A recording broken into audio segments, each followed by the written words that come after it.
ઘણા યુવાનોને પ્રશ્ન થાય કે કંસને વાણી સંભળાણી અને 8મું સંતાન દેવકીનું માર છે એ વાણી સંભળાણી અને પછી તમને પિક્ચર વાળા બતાવે, સિરિયલ વાળા બતાવે અને મારા જેવા વક્તા બતાવે. તો રથ પાછો વાર્યો ને એક દરવાજો ખોલે ને બીજો દરવાજો ખોલે ને ત્રીજો દરવાજો ખોલે ને કટા કટા 7 દરવાજા ખોલે ને કંસને વાસુદેવને બેડીયું નાખી અને જેલમાં નાખી દીધા. એટલે ઘણા યુવાનોને પ્રશ્ન થાય કે કંસ એટલો મૂર્ખ હતો વાસુદેવ અને દેવકીને ભેળા રાખે? આપે જ કીધું હતું મને આ પ્રશ્ન થાય. ઇતિહાસની દ્રષ્ટિએ, ભાગવતની દ્રષ્ટિએ બરોબર છે. ભક્તિને માર્ગે જવું હોય ને તો ભાગવતની દ્રષ્ટિએ તમે જે કીધું એ પ્રમાણે શરણાગતિનો ગ્રંથ છે. પણ ઇતિહાસની દ્રષ્ટિએ તમને વાત કરું તો મથુરાની અંદર 3 પ્રકારના યાદવો રહેતા હતા: અંધક, ભોજ અને વૃષ્ણિ.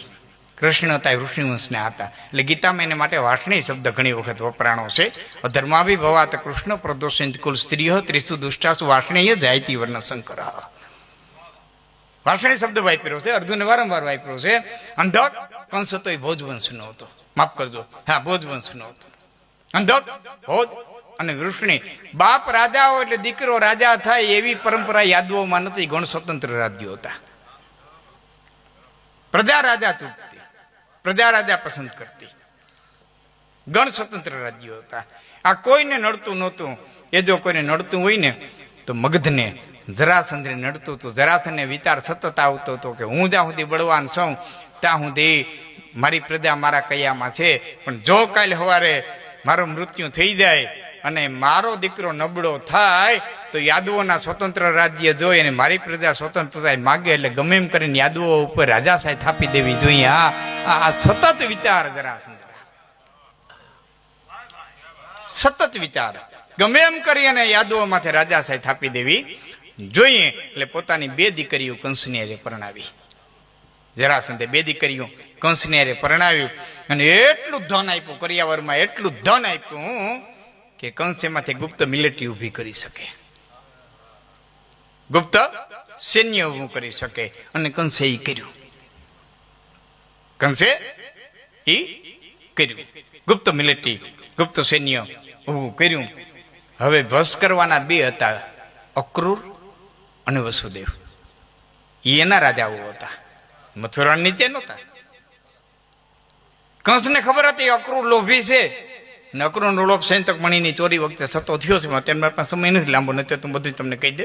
કોક દી ભાગવત સપ્તાહ કરવા બેસ્યું તે દિવસ બધા મારે ખુલાસા કરે. પણ મારે કહેવાનો અર્થ એ છે કે અક્રૂર લોભી હતા. એ કંસને ખબર હતી કે અક્રૂર ધનથી વશ થઈ શકશે, વસુદેવ ધનથી વશ ન થાય. માટે વસુદેવને માનસિક રીતે ભાંગી નાખો ને તો જ વસુદેવ વશ થાય.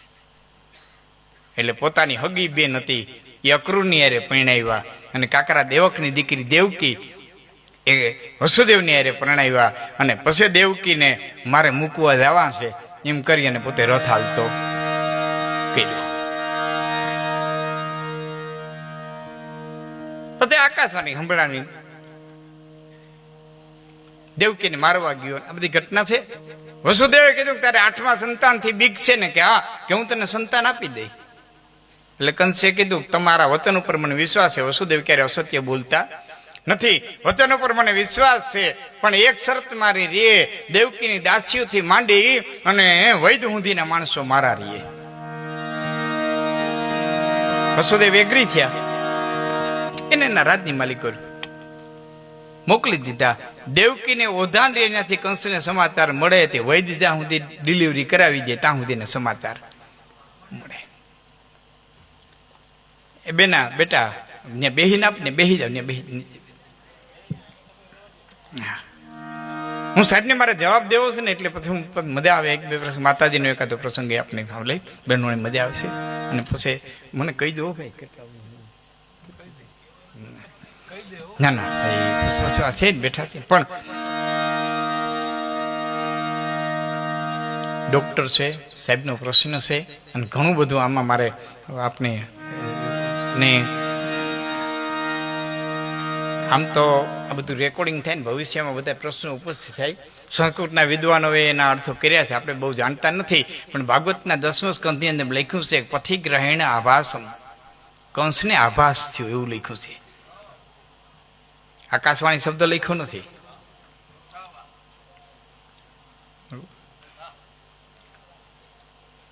એક સંતાન માર્યું, બીજું સંતાન માર્યું, ત્રીજું સંતાન માર્યું, ચોથું સંતાન.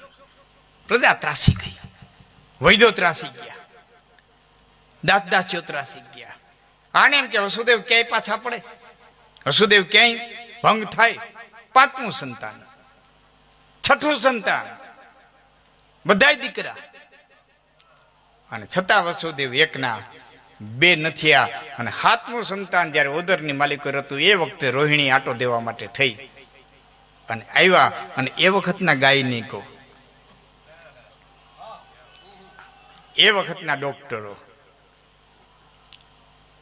એને દેવકીના હાથમાં ગર્ભને લઈ અને રોહિણીના ગર્ભની માલિકો સ્થાપિત કરી દીધો, જેને સેરોગેટ મધર કહેવામાં આવે.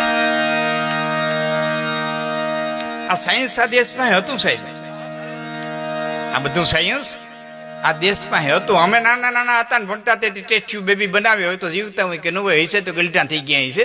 એ પેલી ભારતે દીકરી ઉત્પન્ન કરી ટેસ્ટ ટ્યુબ બેબી, તેથી મોટા લેખ આવ્યા હતા. ભારતની સિદ્ધિ, ભારતની સિદ્ધિ. ભારત માટે નવી નવાઈની વાત નથી. મહાભારત ધ્યાનથી વાંચતો. ગાંધારીએ પિંડ જન્મ્યો હતો, વ્યાસને બોલાવવામાં આવ્યા, હોદ રાવણના ઘડા મગાવ્યા, ભ્રૂણના હો કટકા કર્યા અને હોય હો કૌરવોની ઉત્પત્તિ કર્યા. હોય હો કૌરવો છે ને એ ટેસ્ટ ટ્યુબ બેબી જ હતા.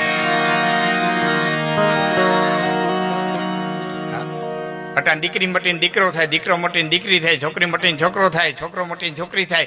જાતિ પરિવર્તન કરે એ આ દેશ માટે નવી નવાઈની વાત નથી. શિખંડી દીકરી જન્મો તો જાતિ પરિવર્તન કરીને પુરુષ હતો એટલે વિષ્ણુએ બાણ મૂકી દીધા હતા કે જન્મે સ્ત્રી છે એના સામે બાણ મૂનો આપ્યું. સેરોગેટ મધર. એક માનું ઉદર ખરાબ હોય તો બીજી માના ઉદરને ભાડે રાખી અને જે ગર્ભનું પરિવર્તન કરવામાં આવે એને સેરોગેટ મધર કહેવામાં આવે. ડોક્ટર સાહેબને ખબર હશે 3 કે 4 વર્ષ પહેલા મોટે પાને પેપરમાં સમાચાર આવ્યા હતા. ફોરેનની અંદર એક પુરુષે 2 બાળકનો જન્મ દીધો.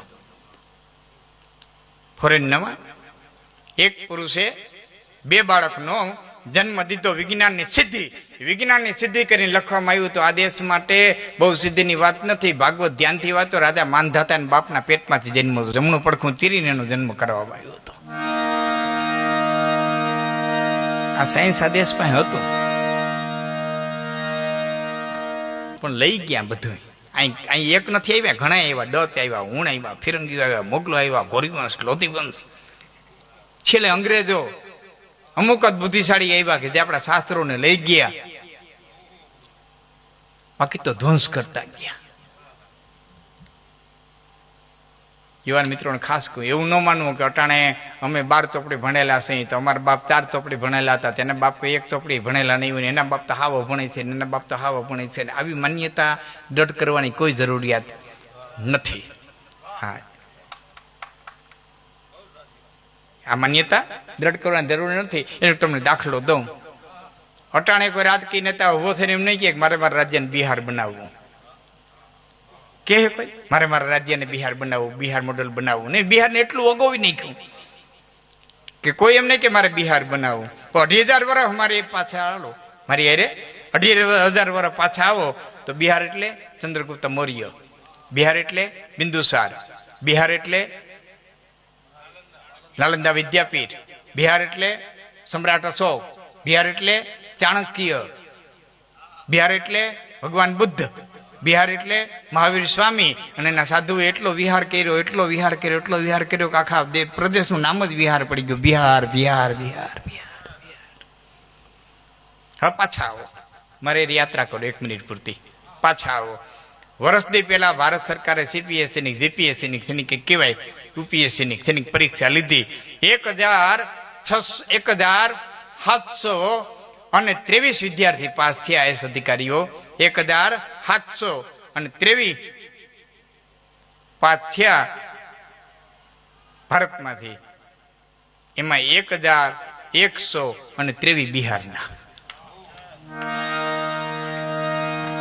600 અન્ય રાજ્યના, 600 અન્ય રાજ્યના. ગુજરાતનો એક પણ નહીં. નૈકરા માવા ખાધા, મોટરસાયકલ ફેરવા, સભાઈઓ ગજવ્યો.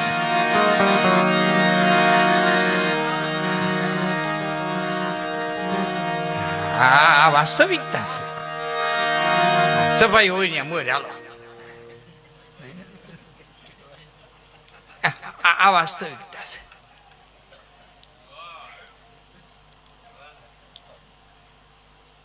તો આ દેશ હાથમાં ગર્ભ રોહિણી દીને ગર્ભની અંદર રોપી અને જાહેર કરી દેવામાં આવ્યું, જેને અટાણની ભાષામાં આપણે મિસ ડિલિવરી કહીએ, જે તે ગામડાની ભાષામાં આપણે કહવા કહીએ કે જે કંઈ એને નામ દેતા હોય તે દેવકીને બાળક જન્મ્યું નથી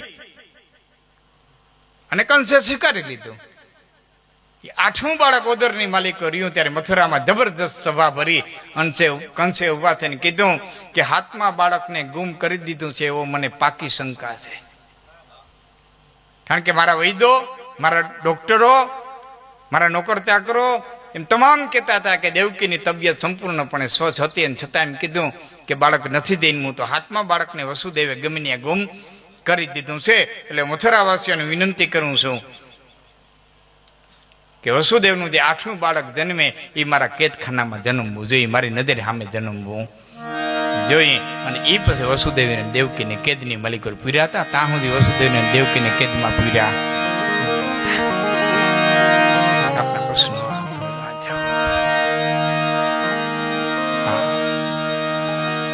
આપણી પરંપરા, આપણું સાયન્સ